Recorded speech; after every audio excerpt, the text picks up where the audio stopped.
When my husband left me and our newborn for another woman, I didn't scream. I didn't cry. I smiled and started planning. Months later, when he finally came crawling back, I handed him something he never saw coming. I used to mark time by the morning light on our kitchen tile. The sun fell in a neat diagonal, crossing the grout lines like a careful accountant, and I told myself that the predictability meant something, that we were solvent in the currency of everyday life. That was before I learned how quickly a balance sheet can lie. When our daughter was born, I began keeping lists. Groceries, feeding times, invoices, thank you cards. I kept them in a small leather notebook with a ribbon marker, the kind executives bring to boardrooms to pretend they still trust paper. The ribbon soon frayed, and I pressed it flat each night with a heavy book like it was a crease I could iron out of my life. If I was diligent, if I kept the receipts, maybe nothing would be lost. My name is Clara Benton, and at 35, I thought I had learned the rhythms of a steady marriage. I had been married for 9 years, years I could measure by the furniture we bought, the vacations we postponed, the Christmas ornaments with our names in gold paint. I came from a family that believed in legacy, not the wealthy kind with lawyers and trust funds, but the kind that lived in recipes passed down in smudged handwriting, photo albums that sagged under their own history, and small possessions worn soft by generations of hands. He loved to joke that we were a merger, two families, two sets of traditions, future shares issued in the form of holidays and hand-me-downs. He wore an heirloom watch of my grandfather's, the only object my father ever asked me to protect, and he wound it each Sunday with a solemnity that felt like a prayer. The watch ticked quietly at his wrist, faithful to minutes even when hearts fell out of rhythm. Sometimes I mistook the sound for reassurance. It was just a metronome. After the baby, my body became a ledger I learned to read in half-light. The sleepless weeks blurred into columns, ounces of milk, minutes of rest, a tally of how many times I smiled without meaning it. He started working late, or so he said, and I understood that the business had an appetite we had to feed. I believed him because believing was simpler. The notebook got pages for due dates and laundry in equal measure. At 3 a.m., with the lamp casting a cautious circle of light, I learned to be efficient with my softness. She came into our lives as a footnote. Her name floated through a story he told about a fundraiser, some consultant with perfect spreadsheets and sharper cheekbones, a woman who could deliver results under impossible deadlines. I congratulated him for finding talent. I knew the way men and women admired competence. I felt that admiration in meeting rooms myself, carved into the air between people who wanted numbers to save them from the ache of wanting more. The signs were measured at first, the way interest accrues unnoticed. New cologne, a sudden discipline about the gym, the way he laughed at his phone in the pantry, a muted chuckle as if not to disturb something asleep in the next room. I filed each piece away without telling myself what I knew. That was my first act of strategy. I gave doubt a home in an organized drawer, labeled and quiet where it wouldn't clutter the counters. I learned the language of concealment before I admitted I was learning it. He upgraded his phone and set a passcode he'd never needed before. He insisted he was streamlining notifications. You know how chaotic Slack gets. And I nodded, the way a colleague nods when a superior makes a policy change that's already in motion. I went back to rocking the baby, tracing the whirl at the crown of her head, promising a different kind of future in a voice too soft for anyone but her to hear. On our anniversary, he sent flowers to the house and a calendar invite to dinner. In the subject line, he wrote legacy, and in the notes, he added just a heart. I stared at the word for a long time.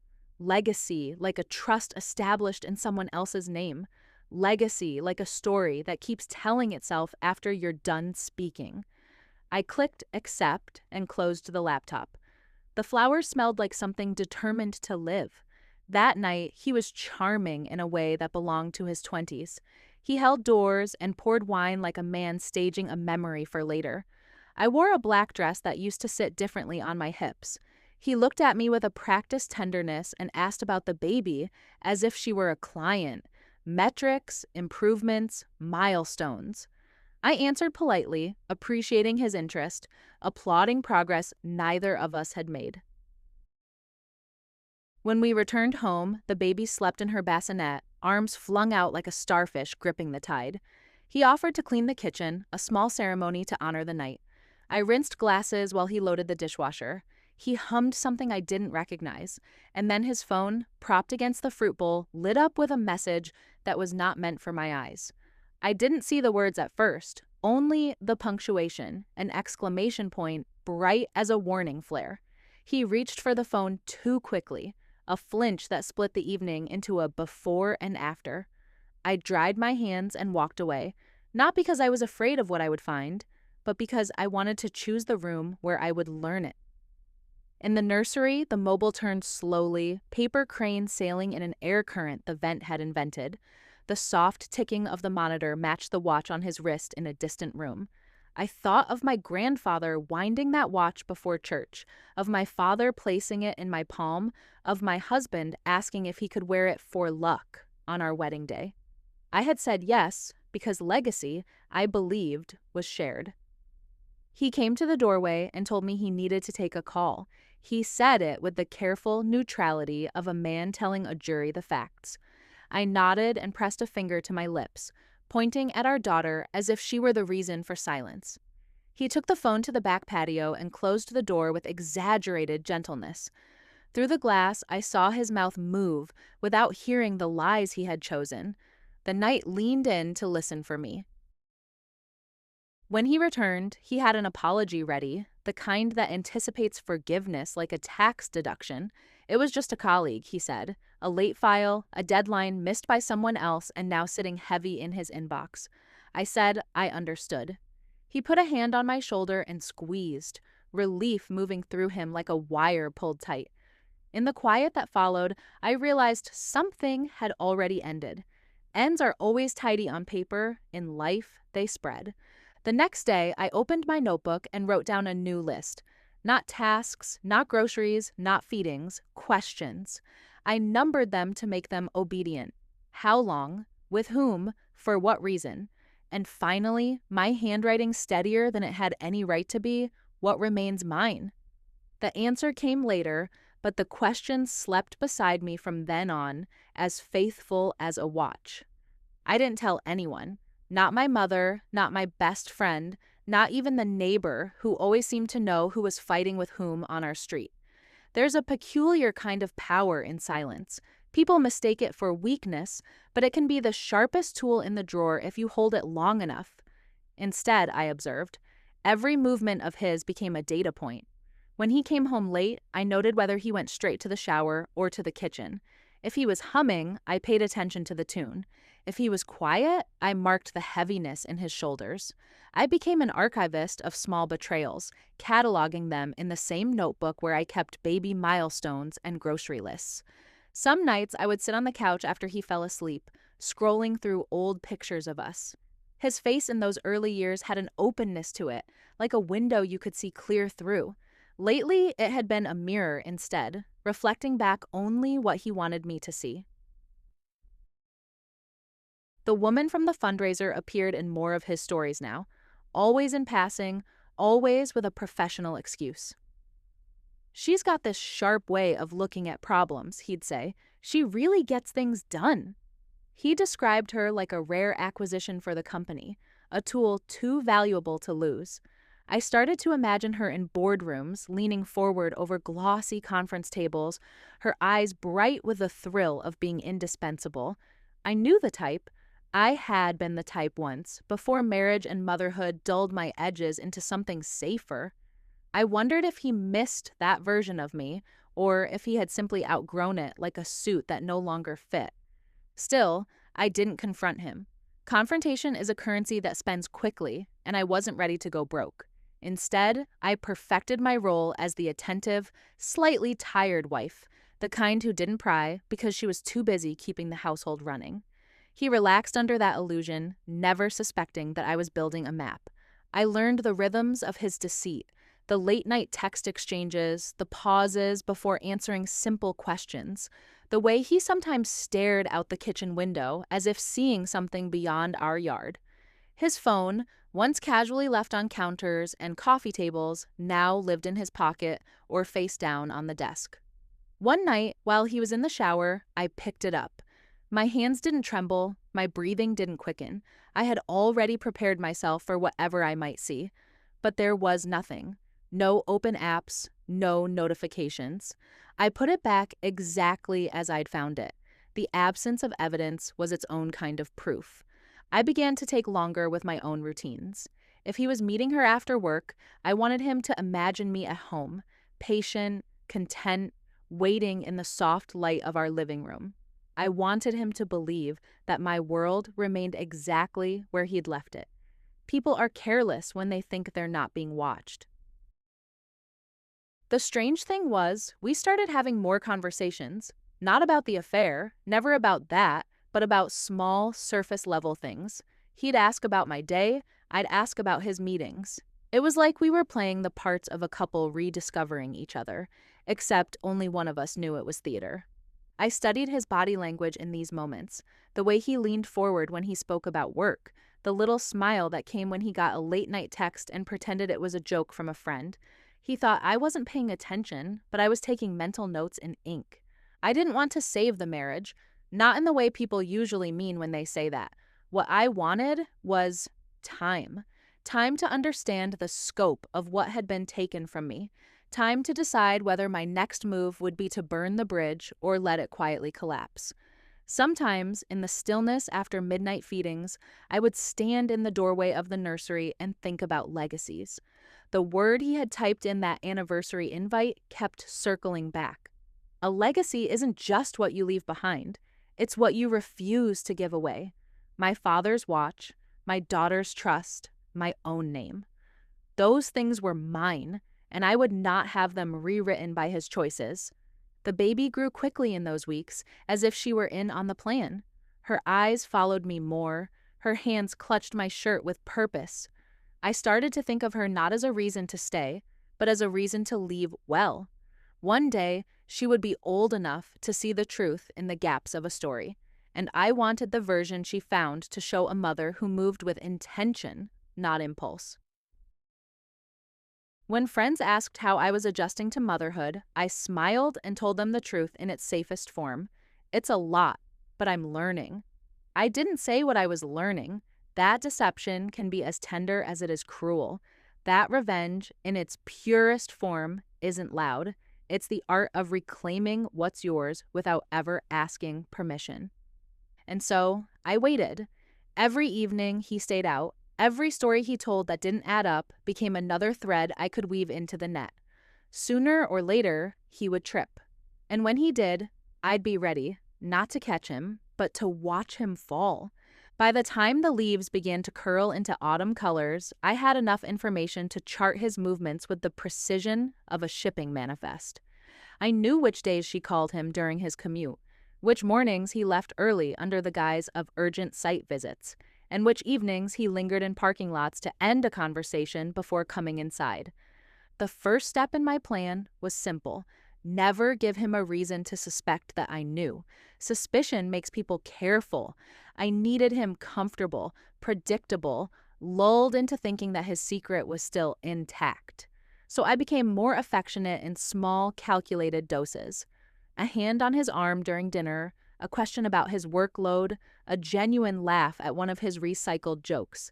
Each gesture was an investment, designed to make him believe he had the best of both worlds.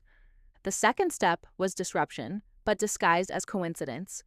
If he mentioned a late meeting, I would call just as it was about to start. Something trivial, like asking which brand of coffee he wanted me to restock. If I knew they were meeting after work, I'd forget to tell him the baby had a mild fever until the last possible minute, forcing him to cut their time short. He began missing their rendezvous without realizing why. She must have noticed. I pictured her tapping her nails on a cafe table, scanning the door for a man who was suddenly less available. Desire has a short half-life. I only had to shorten it further. I never touched his phone. It was cleaner that way, no risk of a digital trail leading back to me. Instead, I learned to read his face when he checked it. I could tell when a message was from her by the way his eyes narrowed slightly, as if trying to focus on something sweet but far away. When he set the phone down quickly, I knew she'd said something sharp. Those were the moments I chose to be at my most pleasant. I also changed small things about myself. Not for him, but for the illusion. I returned to a tailored wardrobe, even if it was just to walk the baby around the block. I started wearing the perfume he once bought me in Paris, knowing the scent would cling to the house, to his clothes, to the air he carried with him when he left. I wasn't trying to win him back. I was reestablishing my presence so that she would always feel it in his absence. One evening, I overheard him in the backyard, speaking low into the phone. "It's not a good time," he said, pacing near the fence. She's she's been different lately. More, I don't know, present." He paused, listening, then sighed. "No, it's not like that. It's just complicated." That was the first confirmation I'd been waiting for, proof that my interference was taking root. The cracks were forming in their little world, and I didn't have to lift a finger beyond what looked like normal life. I started planting subtle reminders of myself in places I knew would bleed into his other life.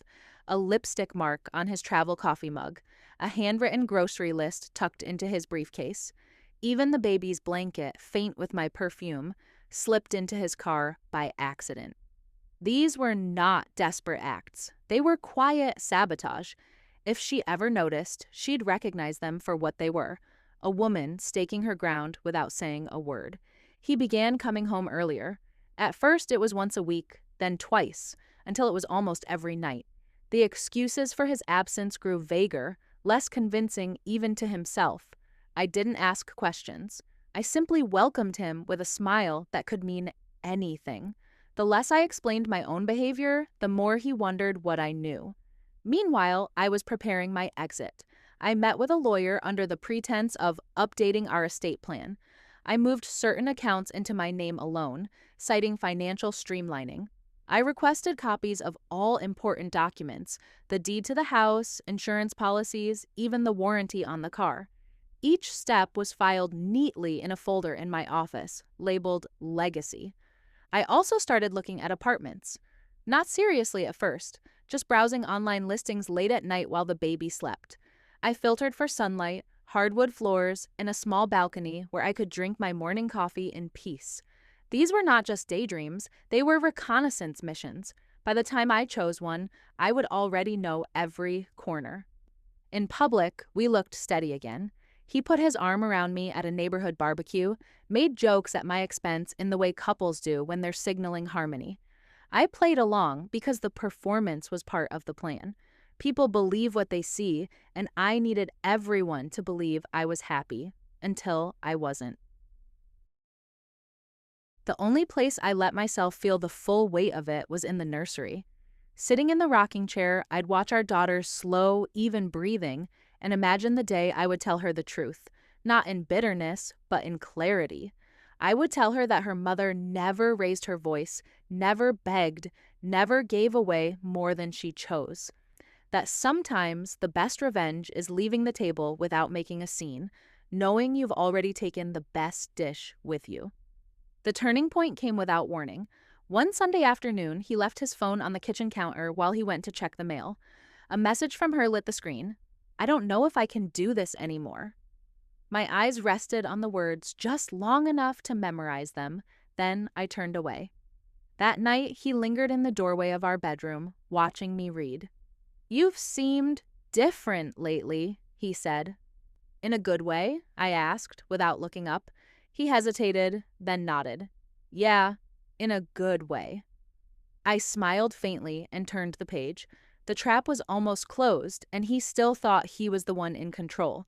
It began with the smallest shift: a pause before he checked his phone when it buzzed, a sigh before he answered, a glance toward me as though weighing whether I'd notice. The eagerness was draining out of him like the last bit of champagne in a bottle left open too long. By early winter, her presence in his life had gone from a bright flame to a smolder. Some nights he stayed home without offering any excuse at all. Others, he would half-heartedly mention a meeting and then abandon it for a quiet evening on the couch. I didn't press him either way. My silence was the rope letting him pull himself back. One Tuesday night, I caught the sound of his voice from the garage, low and strained. "I just don't think this is working," he was saying. He paced between the workbench and the car, his hand rubbing the back of his neck. "Things are different now. She's been, I don't know, she's been better." He was talking about me, though his tone made it sound like I was some unavoidable circumstance rather than a choice. I stood in the doorway, unseen, the baby monitor cool in my hand. His words weren't a victory yet, they were reconnaissance, proof that my slow disruption had reached her side of the fence. After that night, I noticed the texts came less frequently, and when they did, he replied in clipped sentences. Sometimes he didn't answer at all until morning. If she protested, I never heard about it. Instead, he began hovering around me more, offering to cook dinner, asking if I wanted to watch a movie, even suggesting we take a weekend trip, just the three of us. I accepted his offers with polite warmth, never letting the door swing fully open. Affection, like information, is most valuable when it's rationed. We took that weekend trip in February, a small cabin in the mountains chosen for its fireplace and quiet roads. He brought a camera and took pictures of me holding the baby, of her bundled in her tiny snowsuit. At night, he poured wine and made long speeches about starting fresh. I nodded in the right places, smiled where it was expected, and tucked his promises into the same mental drawer where I'd stored his lies. One evening back home, he came into the kitchen with his phone in hand, looking oddly relieved. "I ended it," he said, without preamble. I glanced up from chopping vegetables. "Ended what?" He hesitated, as though still deciding how much truth he could risk. "With her. It wasn't fair to anyone. I want to focus on us now." I let my hands keep moving, slicing clean through the carrots. "That's good," I said simply. He waited, maybe expecting more, a smile, a touch, some grand declaration that I'd been waiting for this, but I gave him nothing beyond that single line. He left the kitchen quietly, and I could feel him turning it over in his head like a coin with unfamiliar weight. After that, he doubled down on his efforts. He brought home flowers unprompted, left little notes in my planner, even started wearing the watch again every day. The irony wasn't lost on me. The watch my father had entrusted to me, now back on the wrist of a man who thought he'd earned it again. Outwardly, we looked stronger than ever. Friends remarked on how in sync we seemed. At the grocery store, he reached for my hand without thinking, like muscle memory restored. I returned the gesture when people were watching. Alone, I kept my hands busy with other things. I was careful not to gloat. Gloating invites suspicion, and suspicion invites questions. Instead, I carried on as if his return was the most natural thing in the world, like I hadn't orchestrated every step of it. He began to open up about his work again, filling me in on projects and clients. I listened, offering just enough insight to keep the conversation flowing, but I noticed her name never came up. It was as if she'd been erased from his professional landscape entirely, leaving a gap that neither of us dared to name. At night, when he reached for me, I let him, but I stayed somewhere deep inside myself. I was already living in the future I'd been building, the one where his return was not a reconciliation, but a prelude. The irony was that he thought the hard part was over, that the affair was the storm, and now we'd come out into clear skies. But I knew better. The storm was mine, and I hadn't even opened the shutters yet. By spring, the rhythms of our life had shifted again. He was home every evening. He texted during the day just to say hello. He made plans for our anniversary 6 months in advance. He believed we were rebuilding. I believed we were closing a chapter. The difference between those two beliefs was the quiet space where I kept my power. He had no idea that every smile I gave him was an echo, every kind word a placeholder. That while he was celebrating the return of his marriage, I was finalizing the paperwork to end it. I didn't want him to feel blindsided, not because I owed him kindness, but because I wanted him to understand the precision of it, that I had dismantled the affair not to save him, but to strip it from him before I walked away. The papers were ready weeks before I served them, signed, dated, and resting in a plain manila envelope inside my desk drawer. I didn't rush. It was important that he believe everything was fine. People cling harder to what they think they've repaired. I chose a Wednesday afternoon in late April. The day was mild, the baby asleep in her stroller after a walk through the park. He'd taken the afternoon off, claiming he wanted to spend more time together.